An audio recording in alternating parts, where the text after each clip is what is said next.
I'm here with Prasanna, who did her, him the other. And as the film festival comes to an end, he's going to tell us what it's been like to be at the festival and showcase this film. It's a wonderful experience being in this beautiful city and part of IndieMame festival. Why? Because I found a receptive audience for my film in the sense directed by two other directors, Ashoka Handagama and Vimukta Jayasundara. So I must say it's the most receptive audience. So I'll make a habit to come back to IndieMame and to Austin.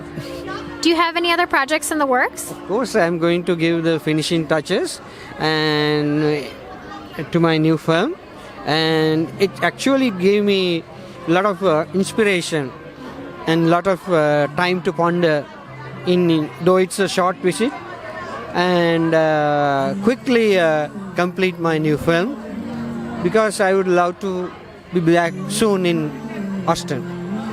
We'd love to have you. Thank you so much and congratulations. Thank you very much. Thank you.